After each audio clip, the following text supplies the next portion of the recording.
Shalom. Mari kita semakin mengenal suara Gembala Agung kita, Yesus Kristus Tuhan. Lewat setiap pesan yang disampaikan, mari kita bersama belajar untuk menjadi domba-domba yang taat dan berkenan di hadapannya. Shalom saudara, jumpa lagi dalam acara Hati Gembala. Dan pada pagi ini saya akan bacakan firman Tuhan dari 2 Korintus 11 ayat 23 sampai dengan 25. Apakah mereka pelayan Kristus? Aku berkata seperti orang gila, aku lebih lagi. Aku lebih banyak berjeri lelah, lebih sering di dalam penjara, didera di luar batas, kerap kali dalam bahaya maut. 5 kali aku disesah orang Yahudi, setiap kali 40 kurang 1 pukulan. 3 kali aku didera, 1 kali aku dilempari dengan batu, 3 kali mengalami karam kapal, sehari semalam aku terkatung-katung di tengah laut. Ini adalah pengalaman Rasul Paulus, seorang rasul yang hebat, yang luar biasa. Ada begitu banyak tantangan, kesukaran yang dihadapi dalam pelayanannya. Tapi hatinya tidak pernah menyalahkan Tuhan. Tapi justru sebaliknya, dia menjadi orang yang sangat tabah, orang yang sangat kuat, sekalipun melewati banyak sekali tantangan.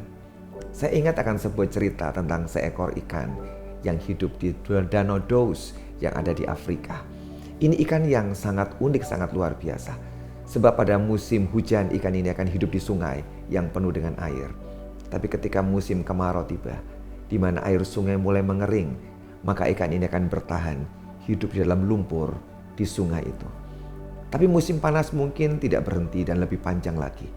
Dan ikan itu tidak hanya hidup di lumpur, tapi dia bisa bertahan hidup di dalam bongkahan pasir atau bongkahan tanah yang sudah sangat mengering. Dan ikan ini tidur di sana selama bisa berbulan-bulan, bahkan bisa bertahun-tahun. Inilah sebuah keajaiban yang luar biasa. Dan kadangkala orang-orang lokal membuat tembok rumah mereka dari lumpur yang ditempel di tembok mereka. Kadang-kadang ikan ini ikut terbawa dan mereka ditempelkan sebagai dinding di rumah-rumah penduduk orang-orang Afrika.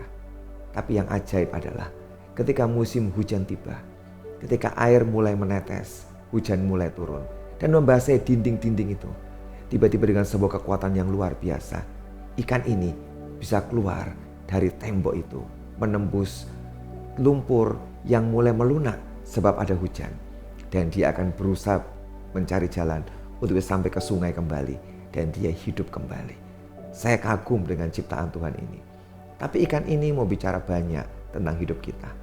Kalaupun yang sedang kita hadapi kekeringan, kegersangan, kesulitan, tantangan yang sangat berat, jangan pernah hidupmu mati, pengharapanmu, imanmu jangan pernah mati. Biarkan kau tetap bertahan dalam kondisi yang paling sukar sekalipun.